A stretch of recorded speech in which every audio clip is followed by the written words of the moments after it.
Hey there, you looking kinda cute. Please consider subscribing and check out our Patreon for more. Enjoy the video. I felt cold at first, but now I'm really hot. I might have had a sickness. I went to the bathroom and used the bathroom. Then I grabbed my underwear and quickly took a shower. When I took off the bandage, I could see that my leg had grown a bit where the rat's teeth had gone in. It hurt and was red where it had bitten me. Next, I put a clean bandage over the cut and some antiseptic cream on it. I used a soft towel to dry off, then went back to my bedroom and put on some clean, silky pants. I loved the feel of silk. I then quickly put on what I wore yesterday. I had worn them for a short time and they were pretty clean. Honey had gone back to sleep. What a lazy girl. I used a hairdryer to dry my hair because it was a little wet. This was the beginning of my longer hair. It took a while to dry and then style. I had a middle part, but my hair was a little wonky because it was cut boy style at first. I thought it would be fun to see what a hairdresser could do with it when I felt brave enough. This is when the phone rang. I got up and went to the table next to my bed to answer it. Hey, Katie. Hello, Nicola. I'm sorry my mom called last night. I didn't think about what could go wrong for you. She didn't think anything was wrong? No, but she did feel bad for you because she thought your parents were gone from home a lot. Anyway, we're glad you can spend the weekend with us. Are you going to come? Well, I told your mom I would, but how am I going to get to you? I will ride my bike over, and we can both ride back here on my bike. Do you not know where I live? She laughed and said, Yes, I do. I really was pretty smart. My mom always keeps old newspapers, I don't know why, but your address was on there next to the accident. You live about 10 minutes from me. What about Honey? My bike has a handlebar basket where she can go. Great. Yes, we need to make sure she doesn't fall out. I need to leave now. When are you all set? Give me about an hour, I said. Okay, see you later. It's going to be fun. I had a headache, so I drank a big glass of water and took some aspirin. Then I packed my sports bag with clothes, making sure I had enough underwear, socks, and extra clothes for the weekend. Then I took out my mom's overnight bag and put my towel, toothbrush, toothpaste, and a few other things I might need in it. Honey and I were both ready to go. She was awake, and I'm sure she knew we were leaving. I gave Honey some milk to drink when we got downstairs. I drank some water because I was thirsty but not very hungry. Before we got to her home, I had to get Honey some cat food. I thought Nicola's mom would have some for now. Honey drank all of her milk and then went to the bathroom to do what she had to do. I took my sports bag outside after picking it up. After taking the bag out of the shed, I put my bike on the racks and used some elastic straps to keep it in place. I quickly peered through the window and saw that it was Nicola when the bell rang. I opened the door quickly. Hey, Nicola. Hey, Katie. You have a beautiful home. Anyhow, are you ready? Yes, I'll get Honey. Okay. I went inside, got Honey, and then set off the alarm. After only a second, we were back outside. Nicola put a bag in her basket, and I carefully put Honey inside it. Now, Honey, be a good girl for Auntie Nicola and stay in the bag. She surely smiled at me as she settled down. We were on our way down the road in no time. Even though I knew how to ride a bike well, I was having trouble keeping up with Nicola. I yelled, Nicola, slow down. Nicola saw that I was having a little trouble when she looked back. Sorry, Katie. I thought you were right behind me, and I wasn't going that fast. That's okay. I don't feel like I have much puff right now. We kept going slowly down the road. As Katie led the way, Honey looked around curiously, and I huffed and puffed behind her. We must have been quite a sight. After what seemed like a long time, we reached a quiet, wide street lined with tall trees and bushes. The homes I could see were very big and looked very fancy. At the end, we reached a long wall with a huge set of cast-iron gates set into it. Katie walked over to one of the side columns with a button and hit it. It was quiet when the gates opened, and we walked through into a wide road. Katie went on ahead while I was moving more slowly. It was hard for me to breathe, and I wasn't feeling great. After going around a big turn, I saw a big house in front of me. It looked more like a big house with lots of rooms and big, fancy grounds. I could see Nicola waiting for me at the front door with Honey in her arms, of course. I was tired when I got off my bike and walked up the stairs. "Slow down," I said. "Sorry," she gasped when I finally got to her. "Are you okay?" "You look a little worn out." "I'll be fine when I catch my breath." Suddenly, I heard barking in the distance, and dogs jumped up and surrounded me. It's 2 dogs, to be exact. It was Labradors, and they licked me all over. "You stupid dogs, leave her alone." "That's Nicola's mom," she said as she came out to meet us. "Hey, Katie, it's great to see you again." "Thanks for having me, Mrs. Bright." "Okay. Are you okay? You look a little pale to me." "No, I'm fine." "Okay, then." She told us, "Come in and have some tea or something." We did as she said. I looked up at the high ceiling as I crossed the doorway and saw beautiful paintings on it. It looked beautiful. It looked like a picture of the sky, complete with clouds. It was funny how the sky turned different colors as it got darker. Nicola was talking to me, but she was moving away from me. Everything went quiet and it got very dark all of a sudden. I heard voices, but I couldn't answer for some reason. My head hit the cold, hard marble floor, and I closed my eyes as I felt myself fall to the ground. I last felt someone lick my face. It might have been one of the dogs, but I think it was Honey. After that, I disappeared into thin air. I slowly woke up. It felt like someone was working on the roads inside my head. When I opened my eyes, the first thing I saw was Honey lying next to me and staring at me. She meowed, walked over to me, and licked my nose. "How are you, Honey? Have you been sleeping?" I jumped a little when I heard a voice. I looked across the room and said, "Hello, sleepyhead. It's about time you woke up." "How are you, Nicola? What happened? You passed out and hit your head." "Again." "I'm sorry. I got hit in the head when I was robbed in the mall the other day." "Oh, yes. I think you told me that. How are you?" "I feel a little weak, and my head hurts." "Okay. I promised Mom I'd tell her as soon as you woke up," she said. "I'll go get her." She quickly left the room before I could say anything else. She looked like she was upset about something. I checked out the room. The room was nice and open, and the bed I was on was very big.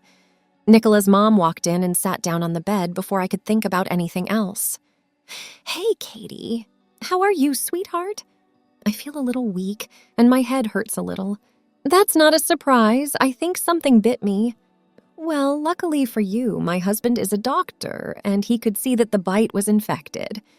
You will be fine because he was able to treat you while you were out. You needed to get some shots, and the wound had to be cleaned and drained properly. He will explain more when he gets back later. Thanks for your help." I should have been more careful.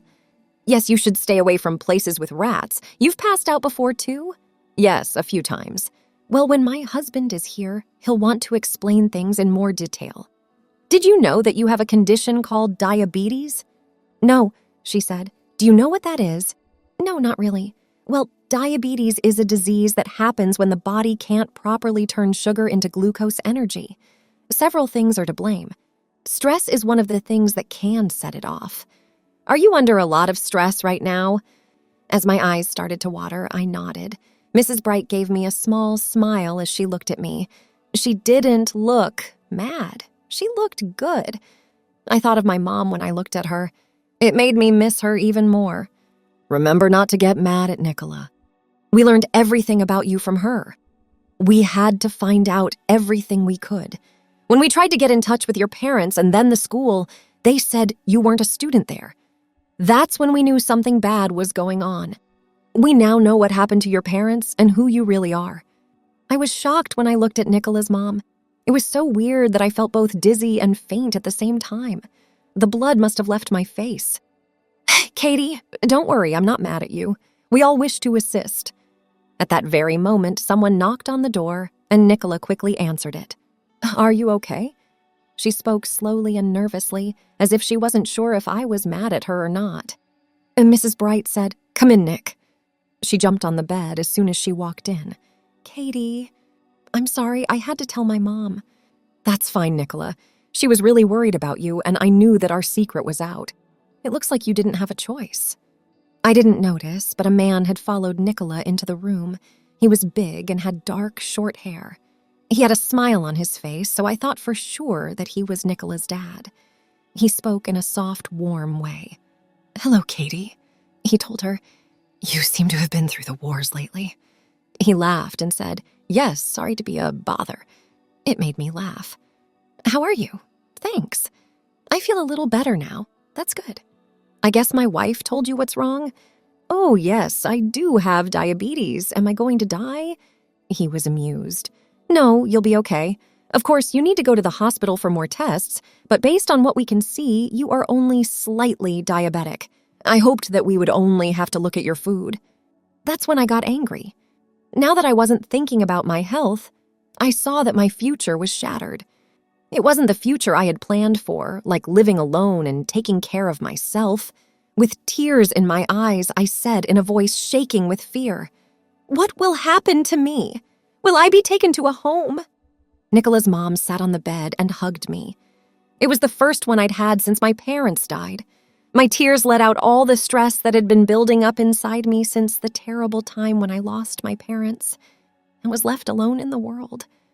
She ran her hand through my hair and told me that everything would be okay. I must have been very tired because the next thing I remembered was hearing the blinds being pulled back in my bedroom. "Good morning, tired head. How do you feel today?" Nicola's mom was there. I put my eyes together. They still had dirt on them from crying. She came over, sat down on the bed, and took my hand. "A little better, thanks." "Katie, let's talk now. No one will bother us, but I need to learn as much as I can about what happened after the accident. I know it will make you sad, but I need to know everything about you in order to help you, okay?" I gave a nod. "Okay, so tell me about yourself, and what made you decide to try living alone at home as a girl?" I took a deep breath and began to tell her my story slowly. About my wonderful parents, moving, looking for a school, the accident, and the strange dream-like events that followed. I cried a lot as I told her about my loss and my fear of going to foster care. She gasped when I told her I had been mugged. I told her that I had always been a girl and never a boy, even though I had some boy parts. I also told her that I had chosen to forget being a boy and finally that I wanted to be a girl inside and out. When I was a kid, it was hard to put my thoughts into words. I hadn't practiced telling such deep secrets, but I could tell from the look on her face and the tears in her eyes that she understood how I felt. I told my story all the way through. I thought it sounded great, but I felt a lot better after letting go of some things. It was like a weight had been taken off of me. I asked Mrs. Bright, whose face was kind, "What will happen to me? I understand that the situation is difficult, Katie. I'd love to give you a satisfactory answer, but please wait because I need to talk to several other individuals today.